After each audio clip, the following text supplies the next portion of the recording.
नमस्कार, सभी को प्रणाम। हम आपको योग के बारे में जो जानते हैं वो बताएंगे। हमने जो गुरुदेव हैं इनसे सीखा गया, इनके गुरुकुल में 2-3 अनुष्ठान करने को मिला 45-45 दिन के। तो वो एक आध्यात्मिक रूप से सीखा गया और 3 साल इनके जो बड़े-बड़े आध्यात्मिक गुरुकुल बोलते हैं उनको, आश्रम कहते हैं, ध्यान स्थली हो गया उनका नाम। उनसे जुड़े रहे, इसके लिए वो नीति नियम सब ऑटोमेटिक आ गया। नीति नियम से योग एक एहसास से अंदर से सीखने को आया। अभी हम योग के बारे में वैसे ही जो जानते हैं वो बताएंगे। वैसे तो गुरुदेव ने पूरे विश्व के लिए 15 मिनट का वीडियो बना के रखा है सब जगह, लेकिन वो पॉसिबल नहीं है चलाने में, इसलिए वो हम ही बता देते हैं। बाकी वो गुरुदेव का है सारा का सारा सिस्टम। तो जैसे योग का पहले ही, जैसे हम और हमारा ये दो जीवन के आधार है, इनको समझने के बाद ही योग स्टार्ट होगा। हम और हमारा ये दो जीवन के आधार है व्यवहारिक। तो इसमें हमारा शरीर है, तो शरीर एकदम डिफरेंट है, और जो शरीर के अंदर हम है वो वास्तविक है। वास्तविक यानी सत्य। तो सारा योग उस सत्य का है, हम का कोई योग नहीं है, हमारा का कोई योग नहीं है, हम का है योग। जितनी भी योग परंपराएं हैं, जैसे मंदिर जाना, मस्जिद जाना, मतलब इसी के संबंधित सब आ गई। ये मुख्य पॉइंट है, मंदिर और मस्जिद भारत के, इसमें सारी योग परंपराएं आ गई। मंत्र जप, पूजा पाठ, आराधना टोटल आ गई मंदिर और मस्जिद, ये दो में। तो ये दोनों ही जो अंदर हमारे शरीर के अंदर जो आध्यात्मिक हम है उसके लिए बनाई गई है। यानी सारा सिस्टम ही शरीर का हम समझ रहे हैं, लेकिन वो शारीरिक कोई योग नहीं है। शारीरिक कोई भी योग नहीं है, नहीं तो सारे पशु पक्षी योग करते हैं। फिर तो अगर शारीरिक योग होता ना, तो वो उड़ने का योग कर रहे हैं। मान लो पक्षी है तो वो उड़ रहा है, तो वो भी योग ही कर रहा है अपने हिसाब से। तो लेकिन वो योग में नहीं आता है। योग सिर्फ मनुष्य कर सकता है और कोई योग नहीं कर सकता है। तो मनुष्य जो शरीर के अंदर होता है, जिसके पास मनुष्य शरीर है, वही योग कर सकता है और कोई योग नहीं कर सकता है। और योगी पूजा पाठ ये सब आराधना है। जैसे हम मंदिर में जाते हैं तो पहले नहा धो लेते हैं अपने शरीर को, मतलब कि एकदम रिलैक्स कर लेते हैं, शुद्धिकरण बोलते हैं उसको। पंच तत्वों से शरीर बना है, उसका शुद्धिकरण होता है पानी से, पूरा पानी से शुद्धिकरण हो जाता है। तो पहले हम नहा लेते हैं, फिर जैसे मंदिर जाते हैं तो वहां पे चप्पल जूते निकाल देते हैं। मंदिर जाते समय चप्पल जूते निकाल के जाते हैं, कोई भी ऐसे नहीं जाता मंदिर मस्जिद कभी भी। तो यानी धरती माता से कनेक्ट हो जाते हैं, दूसरा पंच तत्व से बैलेंस होने का। फिर तीसरा वहां पे अग्नि जला लेते हैं, मतलब कि कोई मोमबत्ती जलाता है, कोई दीवा जलाता है, यानी तीसरा पंच तत्व में अग्नि से बैलेंस हो जाते हैं। फिर हवा और आकाश, यानी हवा तो ऑटोमेटिक रहती है, वहां पे पॉजिटिव हवा रहती है, क्योंकि सभी लोग मंदिर आते रहते हैं, तो सभी भाव से आते हैं, तो भाव को हवा बोलते हैं। फिर एक आकाश बच गया पंच तत्व, तो वहां पे मंदिर जाके हम उसको प्रणाम करके आंखें बंद करके बैठ जाते हैं। मतलब मंदिर का और मस्जिद का यही उद्देश्य है। तो ये जो ध्यान है, यही सारे मंदिर और मस्जिद, गुरुद्वारे टोटल का ये मुख्य उद्देश्य ध्यान का है, कि हम ईश्वर से जुड़ जाए। और ध्यान ईश्वर, ध्यान को ईश्वर बोलते हैं। देखो ना, हनुमान जी ध्यान करते थे, श्री राम जी ध्यान करते थे, श्री कृष्ण जी ध्यान करते थे, चलाया सबने। शिव जी शुरुआत में शिव ने और माता पार्वती ने ध्यान चलाया। और ऐसा कहते हैं परमात्मा कण कण में है। तो ध्यान करेंगे तो ही तो परमात्मा की तरफ जाएंगे, और उनसे मिलने का सिस्टम ही ध्यान है। अब ये मंदिर जाना और मस्जिद जाना यानी ध्यान के लिए माहौल तैयार करना, और अपने शरीर, जो अपना शरीर है पंच तत्व से बना है, वो पंच तत्वों से ही संतुलित होता है। तो इस शरीर को बैलेंस करने के लिए मंदिर जाने की परंपरा लागू की गई कोई समय, और उससे हम ध्यान कर पाते थे। लेकिन अभी आजकल का जो देखा गया है कि कोई ध्यान करना ही छोड़ दिया, यानी सब ईश्वर से दूर हो गए, ईश्वर को भूल गए, कहते हैं उसको कि भाई ईश्वर को भूल गए और अपना ही सब करने लगे। तो ध्यान छूट गया, इसलिए ये सब हुआ। इसलिए अभी ध्यान चल रहा है 21वीं सदी में, 2000 से पूरे विश्व में, 2000 जनवरी से पूरे विश्व में चलाया जा रहा है ध्यान, और 100 से अधिक देशों में पहुंच गया है। उसको ईश्वर का नाम बोलते हैं। कोई दिन इसको राम का नाम बोलते थे, कोई दिन इसको शिव का नाम बोलते थे, ध्यान को। लेकिन ध्यान का नाम नहीं, ध्यान करना को बोलते थे राम का नाम। जैसे राम यानी ईश्वर और हनुमान जी यानी भक्त, ये संकेत थे शास्त्र के अनुसार। तो भक्त हमेशा भगवान का प्रचार करता रहता है कि भाई राम राम राम, राम का नाम लो, तुम भी राम का नाम लो, तुम भी राम का नाम लो, ऐसे। तो वो सेम ऐसा ही सिस्टम है कि जो भी ईश्वर का भक्त होगा वो ध्यान का प्रचार, जो जानता है उस तरीके से, उस परंपरा से ध्यान का प्रचार करेगा, ईश्वर के ध्यान का, ईश्वर का प्रचार करेगा। तो वही सब पूरे विश्व में कर रहे हैं। हम जितने भी साधक हैं, जितने भी हमें सीखा गया है, हम लाखों आदमी हैं गुरुदेव के, जो लाखों अधिकृत शिष्य बोलते हैं, वो सब ध्यान का प्रचार कर रहे हैं पूरे विश्व में। और गुरुदेव ने भी 100 से अधिक देशों में निःशुल्क प्रचार किया है पूरे विश्व। इनको क्या मिलता है, लेकिन कहने का मतलब वो ईश्वर चीज ही ऐसी है कि अगर उसको अनुभव मिला, जिसको ईश्वर मिला वो रुक ही नहीं सकता, उसका प्रचार करता ही रहेगा, क्योंकि उसको पता चल जाता है कि ये पूरी जनता, पूरे जीव उस ईश्वर के है और उस ईश्वर के घर जाना चाह रहे हैं, खाली भूल गए हैं, रास्ता नहीं मिल रहा है। इसलिए वो जिसको ईश्वर मिला वो प्रचार में लग जाएगा। आप कभी भी देख लेना, जैसे हनुमान जी का उदाहरण है, हनुमान जी प्रचार में लग गए, राम के प्रचार में। तो ये सब उस ईश्वर के ध्यान की बात कर रहे हैं टोटल। जितनी भी परंपराएं हैं, जितने भी भक्त हैं, जितने भी गुरु हैं, सब ईश्वर का ध्यान को, कि भाई आप जोड़ लो, ईश्वर से आप अलग हो गए हो, जैसे ही ध्यान करोगे तो आप ईश्वर से जुड़ जाओगे। ईश्वर ना ही तो किसी को परेशान होने देगा, ना ही मरने देगा, ना ही कुछ होने देगा। और ईश्वर है कण कण में। तो कण कण तो बहुत छोटा है, तो अपना शरीर तो कितना बड़ा है, तो इसमें तो कितना कण होंगे। ऐसा कहने का मतलब इस शरीर में भी ईश्वर है, लेकिन हम वो ईश्वर से अलग हो गए हैं, इसलिए अलग जगह जा रहे हैं कहीं पे। तो यहाँ पे दो ही जगह है, एक तो माया और एक ईश्वर। तो हम माया में जा रहे हैं, तो माया को 84 चक्र कहा गया है। जो शरीर वाला जो हमारा, देखो हम एक तो शरीर भाव रहता है और एक आत्मिक भाव रहता है, दो ही रहता है इस शरीर के अंदर। प्रत्येक शरीर में दो मनुष्य रहते हैं, एक शरीर भाव वाला और एक आत्म भाव वाला। तो जो आत्म भाव वाला है वो तो जाएगा ईश्वर के पास, और शरीर भाव वाला है वो जाएगा 84 में सीधा।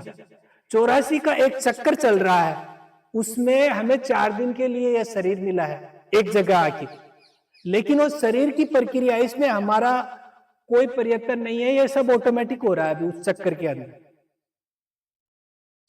शरीर वाला जो हमारा भाव है वो अपने आप चल रहा है, अपने आप काम कर रहा है, अपने आप फल मिल रहा है। हमें लग रहा है कि वो कमा रहे हैं, मैं कमा रहा हूं, ये ऐसा नहीं, वो प्रक्रिया के तहत चल रहा है, वो सब उसका सिस्टम ही है। वो आप लाख चाहो, कुछ भी ना चाहो, कितना भी कमाना चाहो, लेकिन वो प्रक्रिया में है, इतने दिन ही कमा रहे हो आप, और प्रक्रिया में कमाना है इतने दिन, आप नहीं रोकना चाहोगे तो भी नहीं रुकोगे, यार कैसे कमा रहा हूं मैं, लेकिन वो प्रक्रिया में हो, हमको पता नहीं चलता है।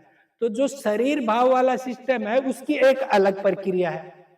अभी इसमें क्या है, जैसे ही वो शरीर भाव वाली प्रक्रिया मनुष्य शरीर में आती है, उस समय अगर हम जाग गए, अगर हम समझ गए, तो आत्म भाव वाली जो प्रक्रिया है, जो वास्तविक सत्य है हमारा, उसमें जुड़ सकते हैं कि भाई हम आत्मा है।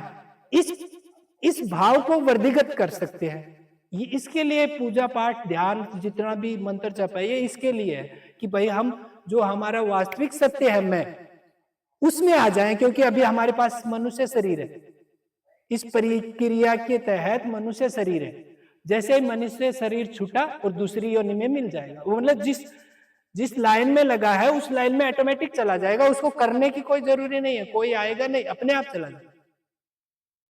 तो इसके अंदर हमें इतना बेनिफिट मिलता है, मनुष्य शरीर 4 दिन के लिए जितना मिला है, इसमें हम अपना आत्म भाव वर्धिगत कर सकते हैं और हमारी दिशा बदल सकते हैं, ईश्वर की तरफ जा सकते हैं। ईश्वर है यहीं पे कण कण में है, लेकिन उसकी तरफ जाना मतलब कि उसको जानना, उसको अनुभव करना, उसमें शामिल रहना ईश्वर में। और ईश्वर हमेशा आध्यात्मिक होता है, कभी भी भौतिक ईश्वर कोई नहीं है। जैसे मान लो गुरुदेव है, तो ये जो भौतिक है शरीर, ये ईश्वर नहीं है, लेकिन जो गुरुदेव के अंदर जो आध्यात्मिकता है वो ईश्वर है। और उसको एकाग्र करने के लिए ये सब माध्यम बनाए हैं। जैसे मान लो हमें मंदिर बनाया, उसमें हनुमान जी की मूर्ति विराजमान की, उस मूर्ति में किसी संत महात्मा ने अपने प्राण डाले, जीवंतता यानी ईश्वर डाल दिए उसके अंदर कि भाई सबको ईश्वर मिले। तो वो उस हनुमान जी के माध्यम से उस ईश्वर पे एकाग्रता हो जाती है उसकी। वो जैसे जैसे उनका वर्धिगत होता है उसका भाव, वैसे वैसे उनको ईश्वर से मिलना शुरू कर देते हैं, अनुभव होना शुरू हो जाता है। तो इस तरह से ये परंपराएं हैं, ये प्रक्रियाएं हैं कि हम ईश्वरमय हो सके। है तो देखो ईश्वर ही, ऐसा सभी कहते हैं कि राम, प्रत्येक के अंदर राम बसा है, और आप सब भी अपने अपने शरीर के अंदर हो। तो प्रत्येक यानी शरीर के अंदर, और आप हो, इसका मतलब आप सब राम ही हो। लेकिन उसका देखना, अनुभव करना, वो मैं जान रहा हूं, लेकिन आप नहीं जान रहे। मैं आप सबको राम देख रहा हूं, अंदर मान रहा हूं या जान रहा हूं या समझ यानी बुद्धि, कुछ ना कुछ तो आपको मैं राम मान रहा हूं यानी सबको, लेकिन आप अपने आप को राम नहीं जान रहे हो,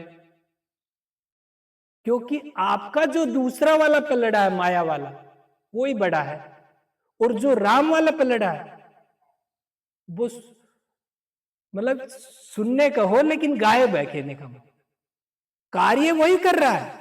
आपको जो भी संचालित कर रहा है, आपको जो यहाँ पे लाया है, जितनी भी मेहनत करवा रहा है, जितना भी कमाना ये सब करवा रहा है, तो वो जो एकदम सुनने में है राम, साइलेंट बैठा है अंदर, वो ही कर रहा है, लेके भी इधर वही आया है, लेकिन लगता है कि मैं आया हूं और उसने कहा है। लेकिन ये सब मतलब वहम है, जब तक उससे मिलन नहीं होगा।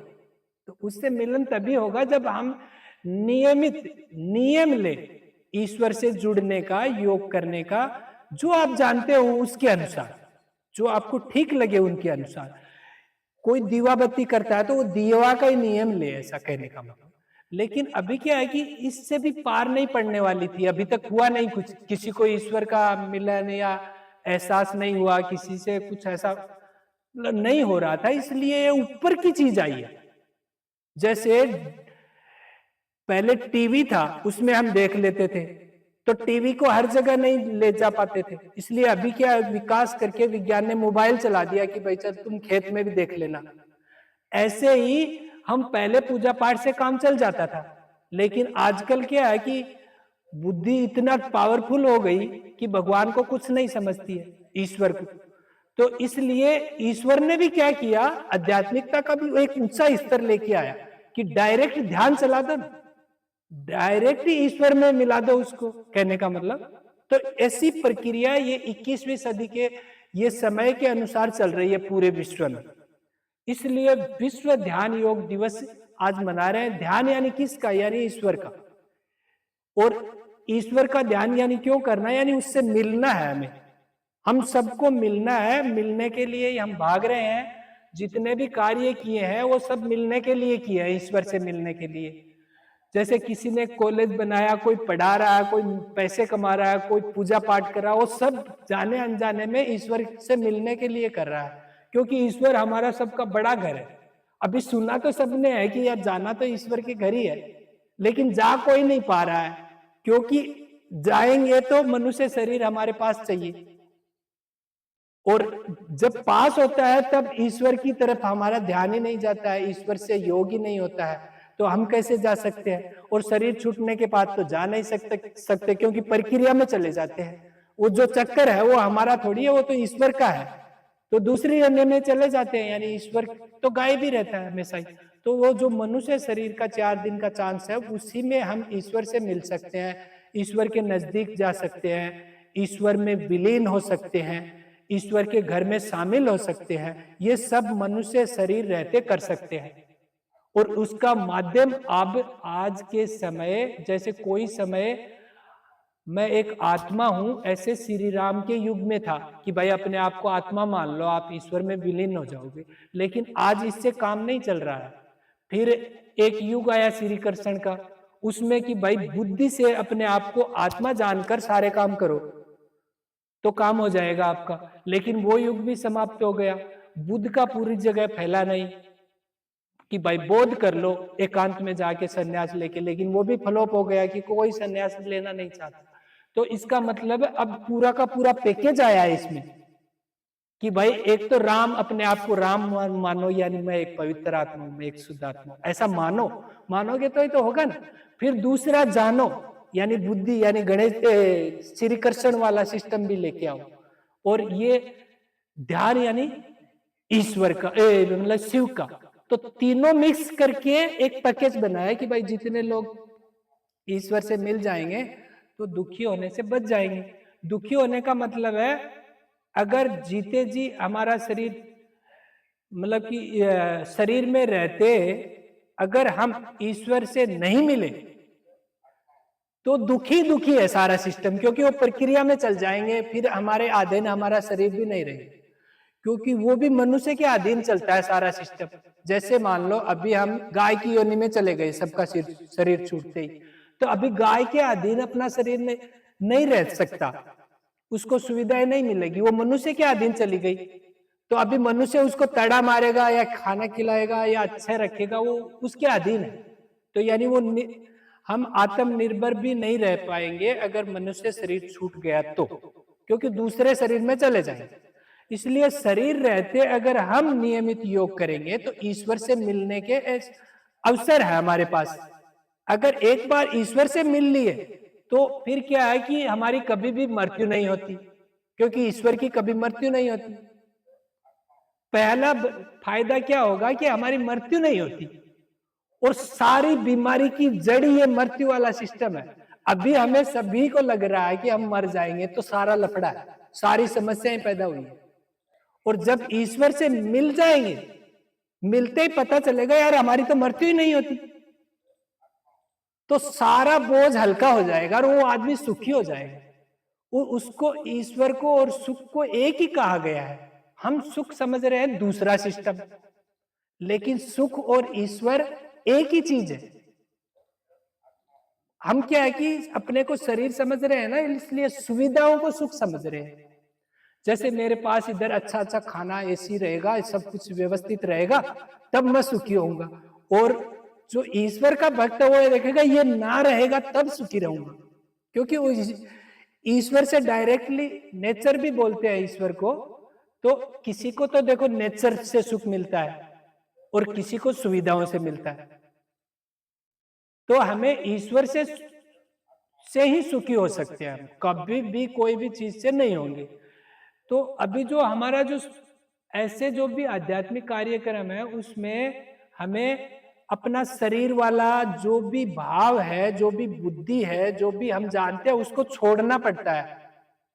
फिर हम आत्म भाव में आते हैं, तब वो आत्म भाव वर्धिगत होता है। तो हमें आत्म भाव बढ़ाने की आवश्यकता है कि भाई मैं एक आत्मा हूं, मैं एक पवित्र आत्मा हूं, मैं एक शुद्ध आत्मा हूं, या ऐसा भी कह सकते हैं कि मैं एक परमात्मा हूं खुद अपने लिए। दूसरे के लिए तो दूसरे तो देखो है ही सभी। देखो हमारे घर में अगर कोई भी मेहमान आता है तो वो कहते हैं भगवान का रूप है, और ऐसा कहते हैं पेड़ भी भगवान है, पशु भी भगवान है। तो यानी भगवान वो सब है, लेकिन हम अपने आप को नहीं मान रहे। लफड़ा ये, अरे वो जब भगवान है, कोई मेहमान भी भगवान है, तो हम क्यों भगवान नहीं है? लफड़ा ये, हम अपने आप को मानते नहीं है भगवान। अभी भगवान और ईश्वर का भी थोड़ा सा क्लियर करते हैं।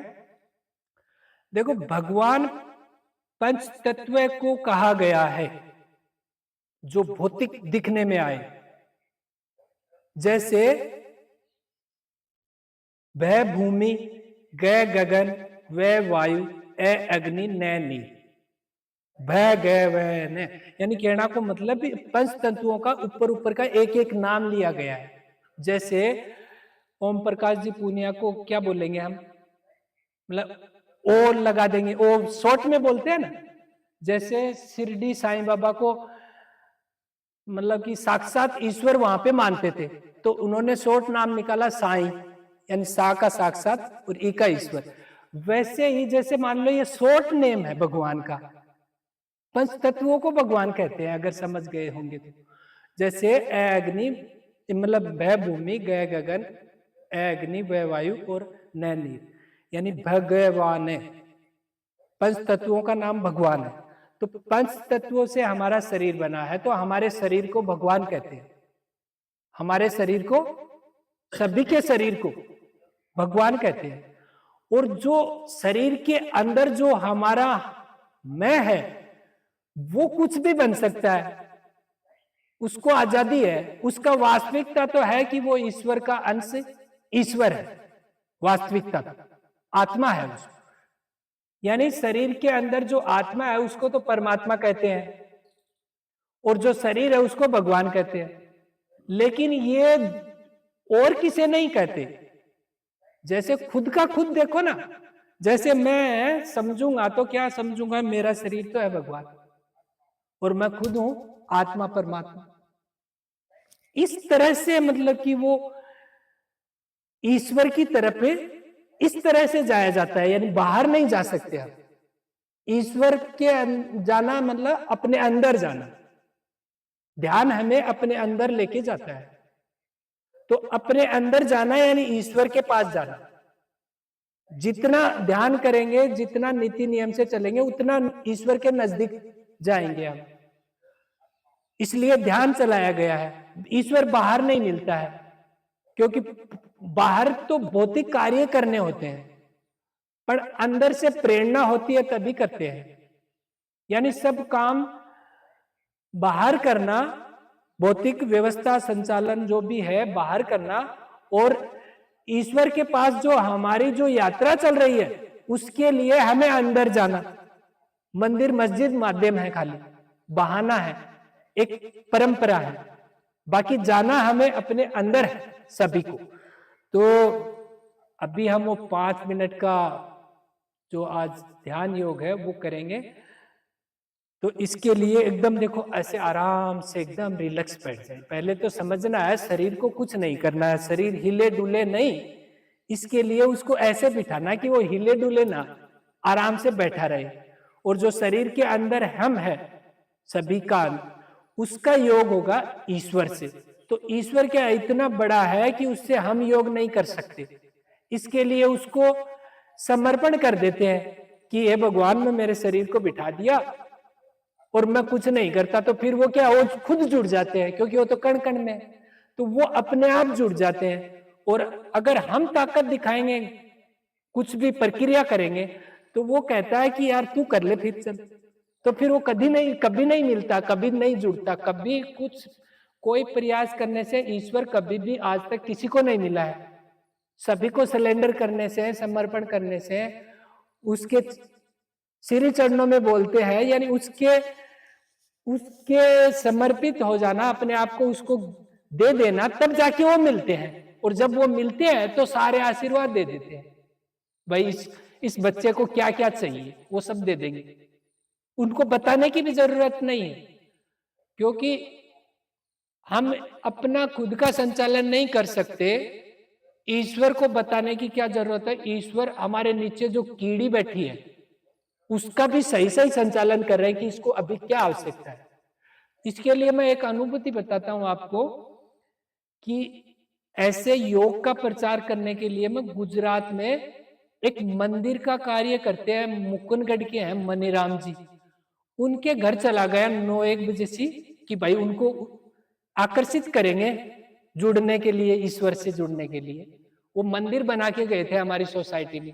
तो मैं तो मेरे को कार्य दिया गया था योग का प्रचार करना, यानी भक्ति का प्रचार करना, तो मैं उसके अधीन गया था वहां पे।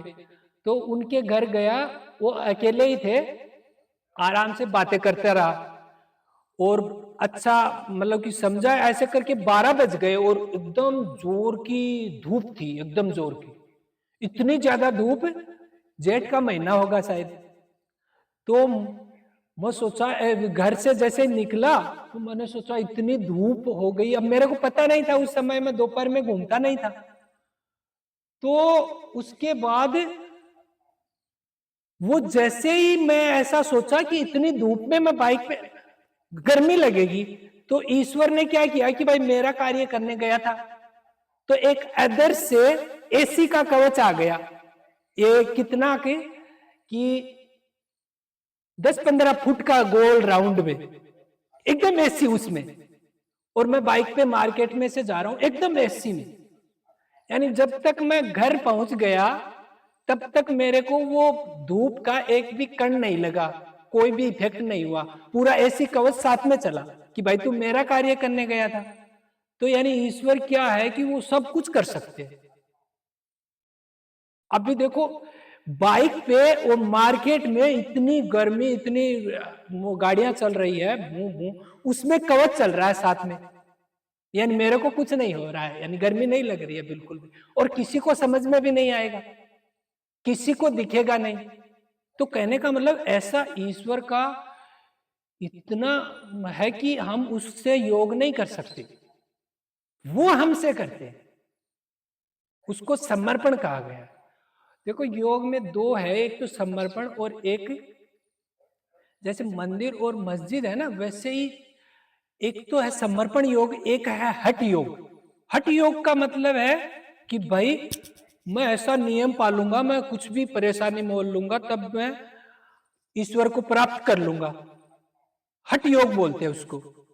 लेकिन वो यहाँ पे पॉसिबल नहीं है, क्योंकि वो पहले की समय में कहीं पे चलाया गया था, कहीं पे चला था, लेकिन हठ योग आज उससे नहीं पार पड़ रही है, किसी की नहीं पार पड़ रही है, क्योंकि ईश्वर बहुत कड़ी परीक्षा लेते हैं, फिर उसका उतना झेल नहीं पाता है वो हठ योग में।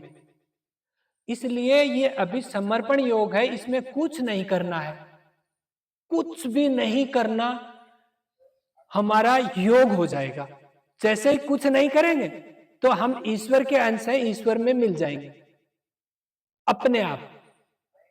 तो कुछ नहीं करना, ऐसी जगह पे, और इतनी बातें की है, इतना सत्संग किया है, तभी वो संभव होता है। ऐसे डायरेक्टली हम कह दे कि चलो डायरेक्टली अभी कुछ मत करो बैठो, तो हम आदि नहीं है और हम नहीं रह सकते, इसलिए इतना टाइम लगता है। बाकी 5 मिनट में संतुलन बैठता तो मैं 5 ही मिनट बोलता, लेकिन इतना समय लगा है, इसका मतलब है इतना समय लगा है हमारे शरीर को सारे बैलेंस होते हुए।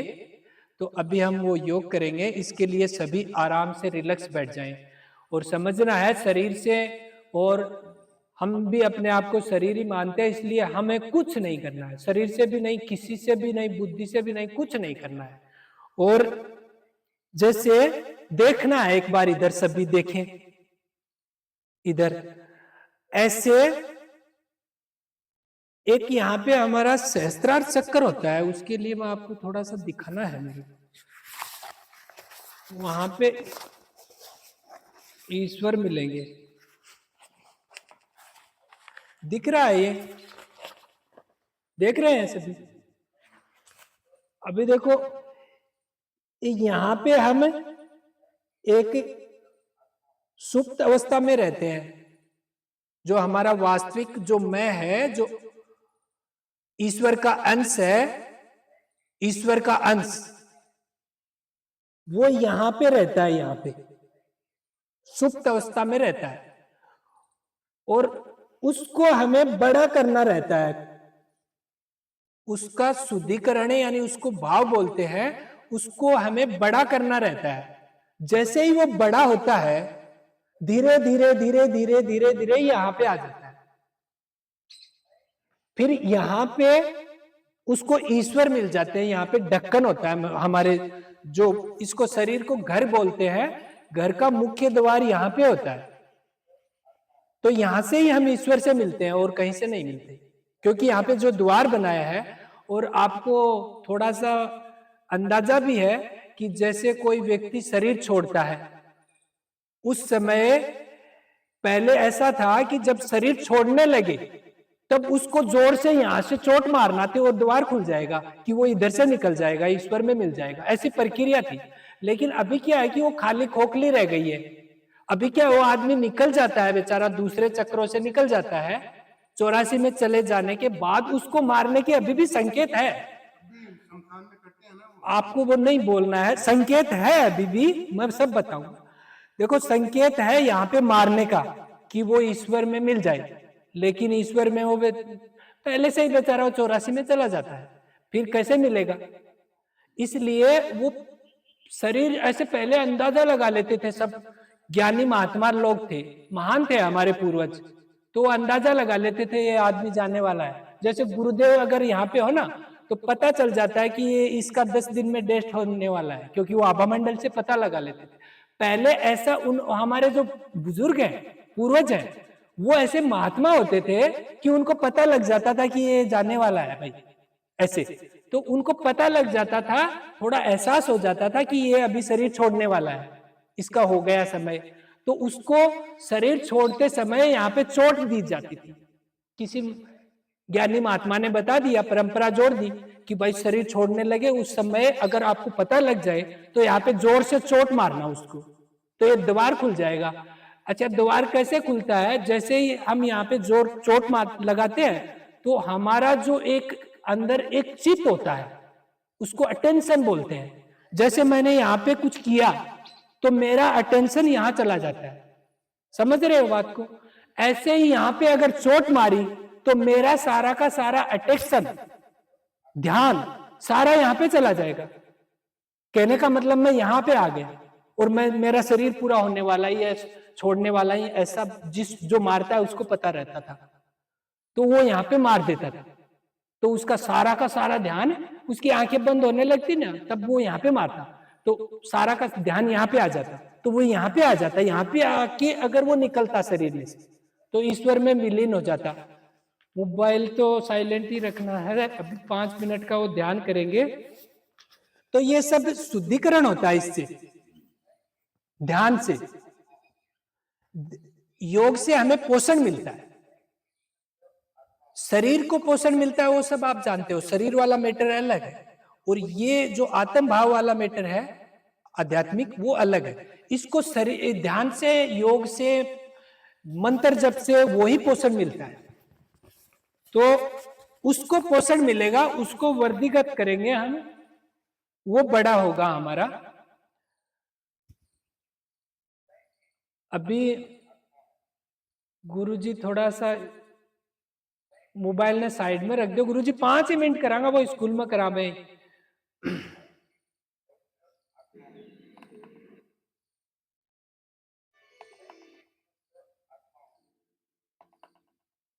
भारतीय संस्कृति की प्राचीन धरोहर है योग। युज्यते अनेन इति योगः, अर्थात जुड़ना। जुड़ना किससे? जुड़ना स्वयं से। जुड़ना अपनी आत्मा से, जीवात्मा का परमात्मा से जुड़ना उन समस्त गुरु शक्तियों से जो प्रत्येक क्षण हमारे साथ है। बस इस योग के माध्यम से हमें ही उनसे जुड़ना है। परम पूज्य गुरुदेव का कहना है कि केवल योगासन ही योग नहीं है। समग्र योग यम, नियम, आसन, प्राणायाम, प्रत्याहार, धारणा, ध्यान, समाधि ही समग्र योग है। आसन तो केवल एक उपादान है जिसके नियमित अभ्यास करने से शरीर को ध्यान हेतु सुयोग्य बनाया जा सकता है और इन विषम परिस्थितियों में लड़ने के लिए योग, आयुर्वेद और प्राकृतिक चिकित्सा ही हमारी रोग प्रतिरोधक क्षमता का विकास करती है। अभी सभी अपनी आंखें बंद रखेंगे 5 मिनट के लिए। सभी अपनी आंखें बंद रखें। गुरुर्ब्रह्मा गुरुर्विष्णु गुरुर्देवो महेश्वरा गुरु साक्षात् परब्रह्म तस्मै श्री गुरुवे नमः।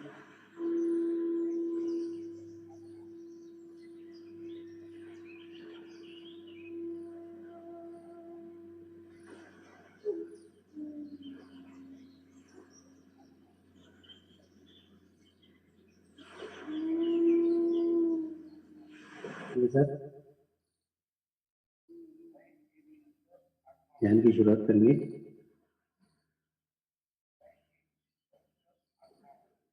मैं एक पवित्र आत्मा हूँ। मैं एक शुद्ध आत्मा हूँ। मैं एक पवित्र आत्मा हूँ। मैं एक शुद्ध आत्मा हूँ। मैं एक पवित्र आत्मा हूँ। मैं एक शुद्ध आत्मा हूँ। तो अपने चित्त को तालुआ को रख के ध्यान करें।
प्रार्थना करेंगे, हे परमात्मा, हम सभी पवित्र आत्माएं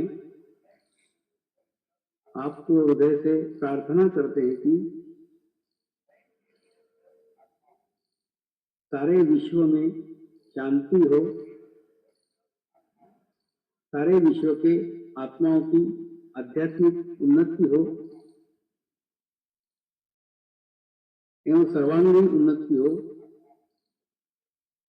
यही हम सब आत्माओं की शुद्ध इच्छा है। शांति पाठ करेंगे।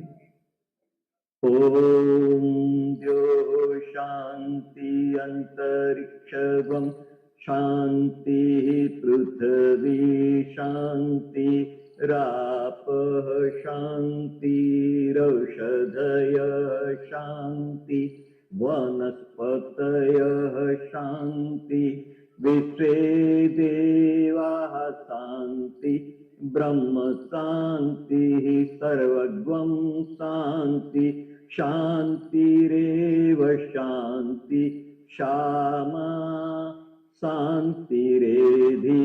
ओम शांति शांति शांति सर्वारिष्ट सुशांतिर्भवतु। नमस्कार करेंगे।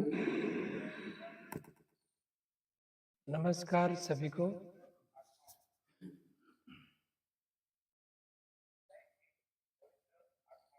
जैसे हम ध्यान में गए थे तो भी हम थे, वो आध्यात्मिक था हमारा और वो वास्तविक मैं था। जब हम आंख बंद किए हुए थे तब भी थे, एक ऐसी हमें एहसास अनुभूति है ही, उसका कोई प्रूफ नहीं देना पड़ता। जब सभी की आंखें बंद थी तब भी हमारा हम जो मैं है वो अंदर था, शरीर के अंदर। तो उस मैं को ईश्वर का अंश कहा गया है और वो आध्यात्मिक होता है, वो सिर्फ अनुभूति में रहता है हमारे। उसका योगी पोषण बताया गया है। तो आज के जो जो वीडियो है उनमें गुरुदेव ने बताया कि ऐसा हमें 45 दिन करके देखना है, फिर हमारा 45 दिन में हमारा वो जो वास्तविक सत्य में है वो बड़ा हो जाएगा। फिर आपको कुछ बताने की जरूरत नहीं पड़ेगी, किसी की मतलब अंदर से सब कुछ ज्ञान मिलना चालू हो जाएगा। ऐसा गुरुदेव ने आज के वीडियो में बताया है इजीली।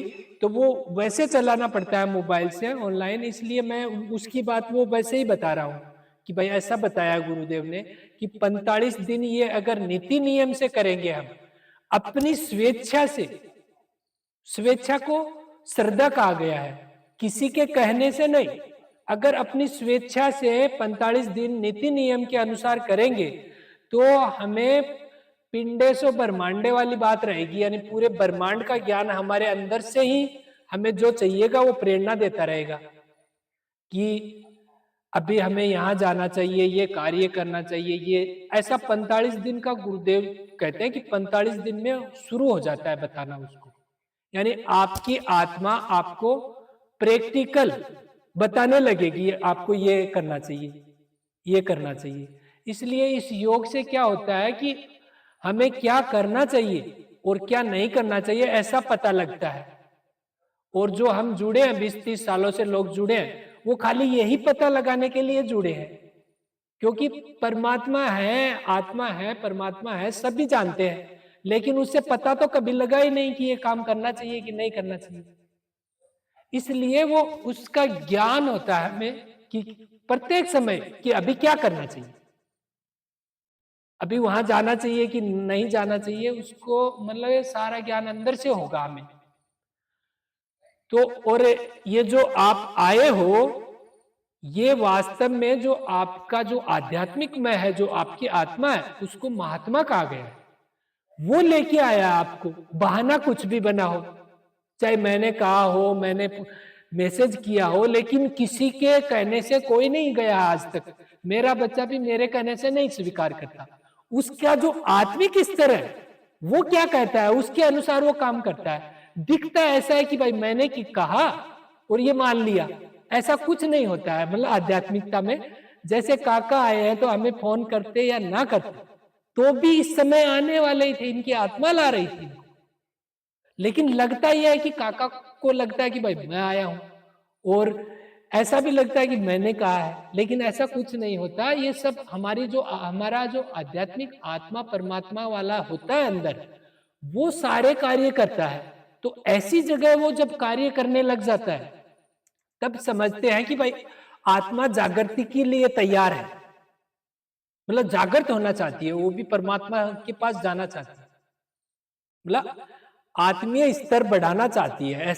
इसका मतलब सत्संग से जो भी जुड़ जाता है तो फिर वो देखो ना जाने ही लगता है वहां पे नियम से, क्योंकि उसकी आत्मा बड़ी बड़ी होने लग जाती है, यानी उसकी आध्यात्मिक शक्ति का विकास होता है, और हम आध्यात्मिक शक्ति हमें ईश्वर के पास ले जाएगी। और शारीरिक कहते हैं कि कितना भी अच्छा कार्य किया हो, कहीं पे किसी को कुछ साथ नहीं जाएगा। चाहे यहाँ पे सभी महात्मा है, देखो एक से बढ़कर एक है जिनकी प्रशंसा करते हम, मतलब कितने भी कर सकते हैं। चाहे किसी का नाम लो यहाँ पे, जैसे मान लो पूनिया जी का ही नाम लो, सब जानते। गुरु जी का मान लो, रतन जी का ही ले लो, रघुवीर जी का ही ले लो, हरिराम जी का ही ले लो, किन्हीं किन्हीं का नाम लेके देखो ना, सब देखोगे तो ये महात्मा है बड़े बड़े, कि इनकी महात्मा महानता के आगे मतलब सब फीके लगते हैं, कहने का मतलब। तो वो जो महानता है वो भी हमारे साथ नहीं जाने वाली है। सिर्फ और सिर्फ आध्यात्मिक प्रोग्रेस, जो हमारा वास्तविक सत्य मैं है, जो आत्मा है, उसको कितनी वर्धिगत किया, कितनी शक्तिशाली करा, वो साथ में जाने वाली है, यानी वो परमात्मा के पास ले जाती है। और यात्रा भी उसी की होती है। भौतिक सब नहीं, मतलब माध्यम बनते हैं। जैसे शरीर को साधन कहा गया है, थोड़ी सी बात को समझना है, वैसे कोई सीरियसली नहीं लेना है। हमारा जो शरीर है वो साधन मात्र है। तो हमें उदाहरण के तौर से समझना है, जैसे हमारी गाड़ी है, हमारी गाड़ी है, वो कितनी भी अच्छी है, कितना भी कार्य अच्छा करती है, उससे हमारा कोई मतलब नहीं रहता है, उससे दुखी सुखी होने का हमारा कोई मतलब नहीं है, चाहे गाड़ी कितनी भी अच्छी हो। तो ऐसे ही हमारा जो शरीर है, जो शरीर भाव है, वो गाड़ी है, उससे कोई मतलब नहीं रहता हमारे वास्तविक मैं को, यानी उससे कोई मतलब नहीं है। अगर मैं अच्छे अच्छे यहाँ पे इतने भले काम कर रहा हूं, पूरे दिन गांव में लगा हूं, कहने का मतलब, लेकिन मेरी गाड़ी लगी है, अगर मैं शामिल हूं उसमें और मेरी गाड़ी कर रही है, तो मेरे साथ कुछ नहीं, मतलब ही नहीं है, कहने का मतलब। ऐसे भौतिक जो भी कार्य है, अच्छे हो या बुरे, वो हमारे साथ नहीं जाते, हमारे कोई उपयोग में नहीं आते। उसका भी एक मैटर अलग है, सिस्टम, वो आप सब जानते हो। गाड़ी का सिस्टम अलग है, वो आप जानते हो। लेकिन ये आध्यात्मिक का मतलब है गाड़ी से परे, बुद्धि से परे, गाड़ी से कोई मतलब नहीं है। सिर्फ और सिर्फ आत्मा को विकसित करना, आत्मा को होशियार करना, आत्मा को पोषित करना, आत्मा को खाना खिलाना, आत्मा को पानी पिलाना, ये सब साथ में जाने वाला है। यानी ये सब परंपराओं के माध्यम से बताया गया है। मंत्र जप है, भाई आत्मा को पानी पिला रहा है, और पूजा पाठ है, मान लो आत्मा को भोजन करा रहा है। ये मतलब इस तरह से आप समझ सकते हो। बाकी ध्यान ही है ईश्वर का, और सभी परंपराओं का उद्देश्य भी ध्यान ही है। और देखो ना, सब कहते हैं राम भी शिव जी के शरण में रहता है, और श्री कृष्ण भी शिव जी के माध्यम से ही जाते हैं, कहने का मतलब आश्रय उस पे टेका रखते हैं सब। तो यानी सब करता धरता ध्यान है, सारे सिस्टम, सारी शक्ति ध्यान में है। और वो सारा पिंडेशो ब्रह्मांडे, यानी पूरा ब्रह्मांड का ध्यान आपके अंदर है, हमारे अंदर है। अब हम अंदर ध्यान कितना करते हैं, कितना उसको पानी पिलाते हैं, कितना भोजन कराते हैं, कितना पोषण देते हैं, वो हमारा अपना पर्सनल मैटर है। और जितना हम पोषण देंगे उतना ही वो परमात्मा के नजदीक जाएगा और शक्तिशाली होगा। अगर मान लो यहाँ पे आपका शरीर छूटने वाला है, उसका मतलब आत्मा कैसे शक्तिशाली होती है उसका थोड़ा सा उदाहरण दूंगा। जैसे मान लो किसी का शरीर छूटने वाला है, किसी की मान लो पीड़ा होने वाली है ना। मान लो मेरे पीड़ा होने वाली है, बहुत ज्यादा हो रही है पीड़ा शरीर में, तो मैं बिल्कुल दुखी नहीं होऊंगा। मान लो मेरा शरीर छूटने वाला है तो मैं बिल्कुल दुखी नहीं होऊंगा।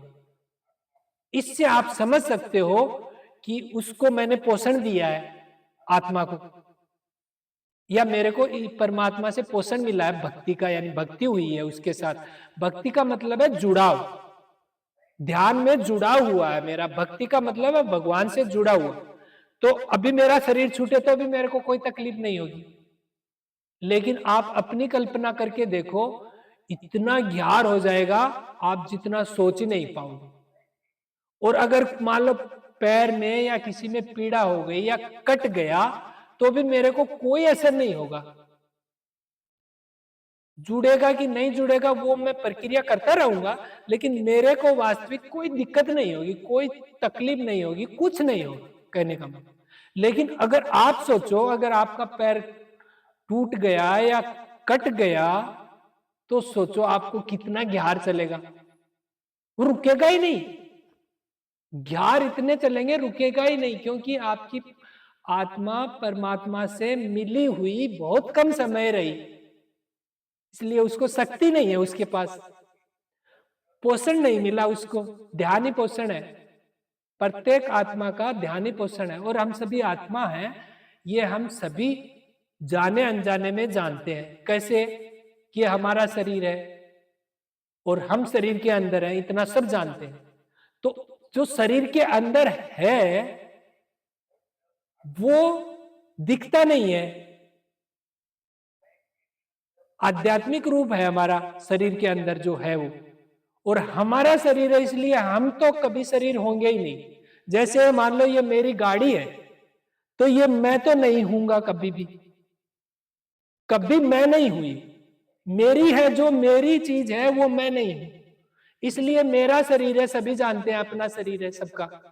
तो आप शरीर नहीं हो, ऐसे भी कल्पना कर सकते हो, तर्क कर सकते हो कि हम शरीर नहीं है 100%। अब शरीर के अंदर है तो शास्त्रों की बात मान लो तो आत्मा हो अंदर, और किसी ध्यान योग संस्था से जुड़ जाओगे तो अनुभव से जानोगे कि हम आत्मा है। और नियमित कोई भी नियम अपनाओगे परंपरा तो आपकी आत्मा पोषण होगी, शक्तिशाली होगी, बैलेंस होगी। अभी हमारा जो शरीर वाला भाव है वो तो पूरा 99% है, और आत्म वाला भाव है वो 1% होगा। तो इस आत्म वाले भाव को भी दोनों को 50% हो जाएगा, दोनों तब संतुलित होता है। उसको कहा गया मनुष्य, मतलब देव और दानव का संतुलन करना मनुष्य है, मनुष्यता, मानवता बोलते हैं उसको, मानव कहा गया है। जैसे श्री राम ने देव और दानव का संतुलन रखा, आत्म भाव का 50% और 50% शरीर भाव का, तो इन दोनों का संतुलन ही मानवता है। फिर हम जब भी शरीर से मतलब कि जो उसकी जो प्रक्रिया है उससे हम दुखी नहीं होंगे शरीर की प्रक्रिया से, क्योंकि भाई निश्चित पता रहेगा कि शरीर छूटने वाला है तो क्या दुखी होना इसमें, और हम रोक नहीं पाएंगे वो भी पता रहेगा। तो कहने का मतलब हमें अपने वास्तविक मैं को शक्तिशाली करना है, और उसी का नाम भक्ति है, और उसी के लिए सारी योग परंपराएं हैं। और आज ये मेडिटेशन डे इसीलिए मनाया जा रहा है कि हम सभी ध्यान करके हमारा जो वास्तविक है ओरिजिनल मैं उसको वर्धिगत करें और हम सुखी हो जाए। जैसे ही हम परमात्मा से मिलेंगे हम सुखी होंगे। जैसे मैंने 100-125 विद्यालय में ये ऐसा ध्यान, अभी जो 5 मिनट का ध्यान था ना वो करवाया है, तो वहां पे मैंने सभी को ऐसा पूछा कि आपको अच्छा लगा क्या, तो सभी ने कहा कि हमें अच्छा लगा, गुरुजनों ने, सभी ने। तो मैंने उनको कहा कि ये जो अच्छा लगा है इसी को पॉजिटिव ऊर्जा, विश्व चेतना, ईश्वर ऐसा कहा गया है। अब आप इसको कितना मिलते हैं उतना आप शक्तिशाली होंगे, जितना मिलोगे उतना शक्तिशाली होंगे। हमें आधी घंटा दिया गया है सुबह शाम, उससे ज्यादा नहीं हमें। और विद्यालय परिवार के लिए 7 मिनट दिया गया है सुबह से, कि भाई स्टूडेंट विद्यालय परिवार, क्योंकि उसकी ऊर्जा है वो हमेशा पॉजिटिव रहती है विद्यालय में, क्योंकि विद्यालय में कोई बिजनेस नहीं करने जाता।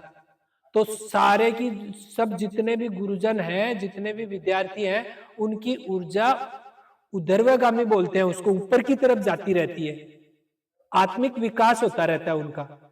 तो उनके लिए 7 मिनट दिया गया है। और हम जो बिजनेसमैन है, हमारे लिए आधी घंटा दिया गया है, क्योंकि हमारी ऊर्जा निचली गति में जाती रहती है, उसको माया बोलते हैं या उसको 84 बोलते हैं, उस दिशा में जाती रहती है। तो हमें कम से कम बैलेंस होते हैं आधी घंटा लगता है, और उनका वो बैलेंस ही रहते हैं, उनको 7 मिनट दिया गया है। तो गुरुदेव ने हम सभी को आधी घंटा दिया है ये मेडिटेशन।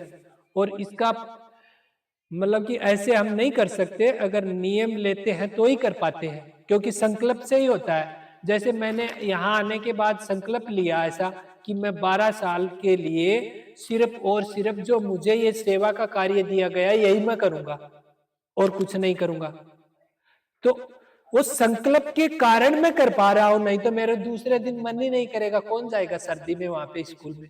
और वो इतना भाव भी नहीं दे रहे थे, उनको पूछना पड़ता है कि गुरुजी आ जाएं क्या, एक सेशन करवा रहे हो क्या, तब वो कहते हैं हाँ ठीक है, 2 बार कहते हैं हाँ तब आ जाओ महेश जी।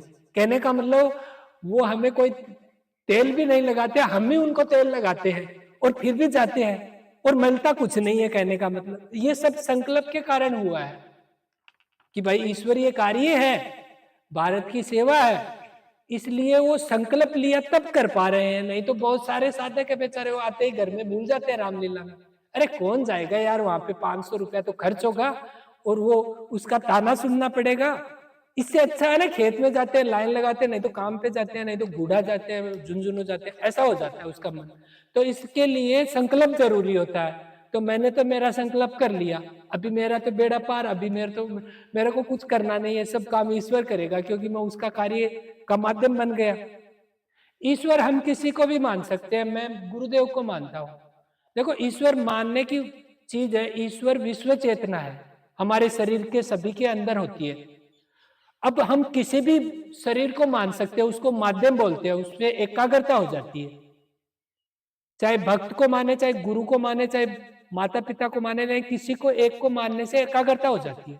जैसे पीपल के पेड़ को मान लिया, मान लो इधर कि भाई मैंने पीपल को ईश्वर मान लिया, लेकिन फिर उसी को मानना, उसी को सब जगह अनुभव होगा वही। कहने का मतलब ईश्वर विश्व चेतना है, शरीर नहीं है कोई भी। तो हम हमारे गुरुदेव को मानते हैं, यानी वो एकाग्रता के लिए। ईश्वर कोई भी नहीं है, गुरुदेव भी नहीं है, लेकिन जो गुरुदेव के अंदर जो गुरु तत्व है, जो पॉजिटिविटी है, जो भला की भाव है, उसको ईश्वर मानते हैं हम। गुरुदेव का शरीर को तो नहीं मतलब कभी शरीर तो जरूरी नहीं यहाँ आएंगे ही, है कि नहीं। तो एक भाव है कि उनके अंदर की जो ऊर्जा है, गुरु तत्व है, उसको हम ईश्वर मानते हैं, पॉजिटिविटी। तो यानी ईश्वर एक विश्व चेतना है, कोई शरीर नहीं है। हम जिसको भी मानते हैं वो भी ईश्वर नहीं है। जैसे श्री कृष्ण को मानते हैं, श्री कृष्ण ईश्वर नहीं थे, उन्होंने तब भी कहे थे, वो अर्जुन को अनुभूति कराई थी। और ईश्वर मैं हूं ऐसा ईश्वर श्री कृष्ण ने कभी नहीं कहा, न ही राम ने कहा। हम मानते हैं खाली एकाग्रता के लिए, क्योंकि हनुमान जी ने माना था राम को एकाग्रता के लिए, ऐसे ही अर्जुन ने माना था श्री कृष्ण को एकाग्रता के लिए। यानी कहने का मतलब उन्होंने भी कहा नहीं कि मैं ईश्वर हूं, क्योंकि ईश्वर कोई हो ही नहीं सकता, वो तो विश्व चेतना पूरे ब्रह्मांडों को चला रहा है। तो एक शरीर कैसे हो सकता है। तो इसलिए शरीर के अंदर जो ईश्वर है वो आत्मा के नाम से ईश्वर का अंश है, उसको वर्धिगत योग नीति नियम से ही होता है। चाहे वो मंदिर का नियम लो, लेकिन वहां पे भी ईश्वर का ही ध्यान करना होगा। तो ध्यान सभी के करना अनिवार्य है और सभी को करना पड़ेगा एक दिन। चाहे 1 साल बाद में करना, चाहे 1000 साल बाद में करना, चाहे 1,00,000 साल बाद में करना, चाहे 1 करोड़ साल बाद में करना, चाहे 1 चक्कर पूरा हो जाए तब करना, 5 चक्कर पूरा हो जाए तब करना, 50 चक्कर पूरा हो जाए 84 के तब करना, लेकिन करना सभी को है, क्योंकि वो ईश्वर है ध्यान। तो यानी ईश्वर से मिलना सभी को है और ईश्वर में जाना सभी को है, इसलिए ध्यान सभी को करना है और करना ही पड़ेगा, ऐसा कहने का मतलब। मैं कह रहा हूं ऐसे नहीं, मैं तो ज्ञान के अनुसार बता रहा हूं, ऐसा आपको नहीं कह रहा कि भाई करना पड़ेगा, लेकिन पर्सनल नहीं कर रहा, लेकिन वास्तविकता बता रहा हूं कि करना ही पड़ेगा सभी को। जो अभी दूसरे योनि में जीव है वो भी जब मनुष्य शरीर में आएंगे तब भी उनको ध्यान करना पड़ेगा। और अगर हम मनुष्य शरीर को छोड़ के चले जाएंगे, दूसरे शरीरों से वापस मनुष्य शरीर में आएंगे, तब करना पड़ेगा। लेकिन ध्यान किए बिना इस धरती से, मृत्यु लोक से कोई नहीं ईश्वर से मिला, क्योंकि ईश्वर का मार्ग सिर्फ ध्यान है। बस वो जो ध्यान के जो मार्ग बताते हैं वो माध्यम बन जाते हैं, उनको हम महात्मा, भक्त, संत ऐसा कुछ कहने लगते हैं और सदगुरु भी कहने लगते हैं। लेकिन सदगुरु कोई भी भक्त संत ये नहीं होते हैं। सदगुरु तो हमारे समाज में आ ही नहीं सकते, वो तो पूरे आत्मा होते हैं, पूरे आत्मा यानी परमात्मा होते हैं, वो समाज में नहीं आ सकते, वो तो हिमालय में रहते हैं, कहने का मतलब।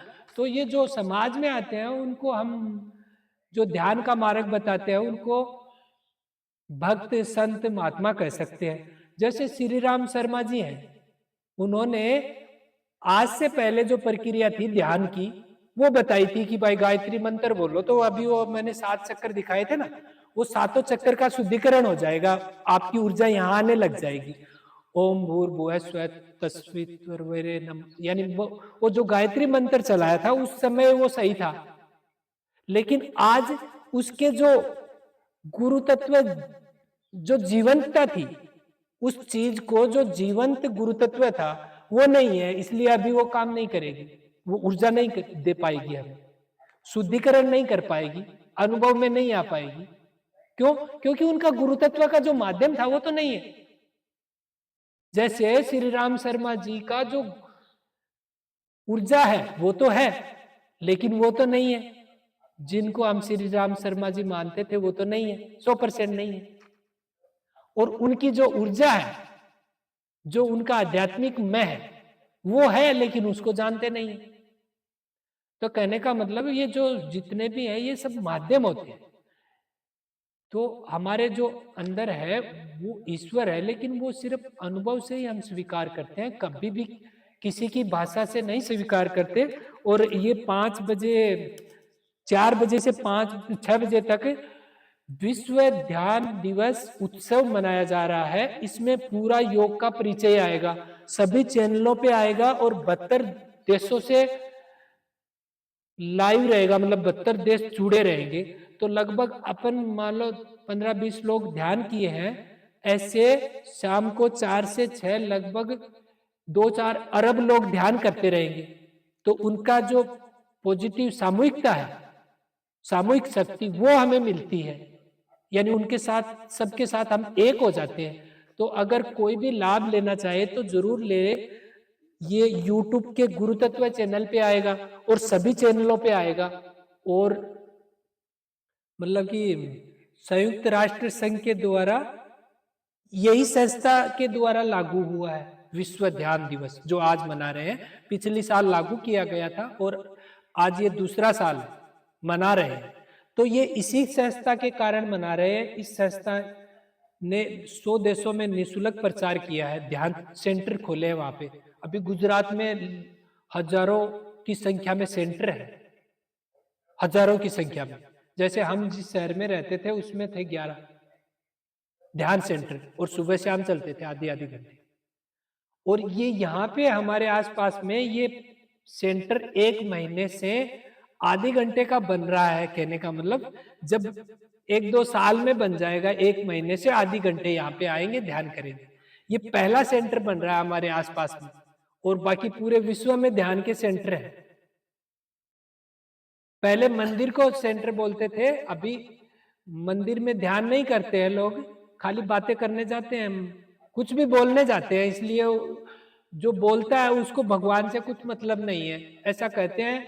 ध्यान में भगवान की सुनते हैं हम, और बाकी सब भगवान को कहते हैं, तो भगवान को कहने की जरूरत नहीं होती है।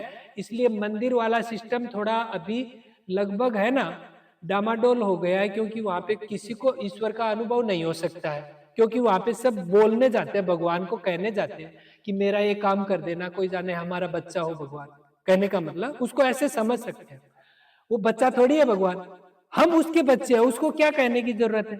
एक तो हम उसको मानते नहीं कि वो है, इसलिए कहते हैं, और एक ऐसा समझते हैं कि वो छोटा है, समझदार नहीं है, इसलिए कहते हैं कि भाई मेरा ये काम कर देना। देखो भगवान, मैं उधर जा रहा हूं, मेरे को सही बैलेंस रखना, वहां पे मेरे को ये सुविधा दे देना। कहने का मतलब है कि हम भगवान को, ईश्वर को हल्का समझ रहे हैं, समझदार नहीं मान रहे उसको, या फिर मान ही नहीं रहे, या फिर समझदार नहीं मान रहे। इसलिए ध्यान ही एक भगवान, ध्यान में हम भगवान की सुनते हैं कि वो क्या कहना चाह रहा है हमें। हम सभी ईश्वर के बच्चे हैं और ईश्वर ध्यान में मिलते हैं, लेकिन उसमें हम अगर बोलने लग जाएंगे, अभी देखो ये मेरे को निमित्त बनाया है, इसलिए मतलब आप सबको रोके रखना मेरा काम है कि भाई आप ना बोलो कि ईश्वर अनुभव हो आप, कहने का मतलब ऐसा, इसलिए मैं बोल रहा हूं, कहने का मतलब। बाकी नहीं बोलने में अगर हम ध्यान में जाते हैं तब हमें ईश्वर से साक्षात्कार होता है, लेकिन वो धीरे धीरे समझ में आता है ईश्वर क्या कहना चाहता है। एक मिनट में नहीं समझ में आता कि भाई बता दो प्रभु क्या कहना चाहते हो। उसके लिए अभ्यास चाहिए, योग चाहिए नियमित, और अभी काफी समय हो गया है, ये आप सभी इसका लाभ लेना। और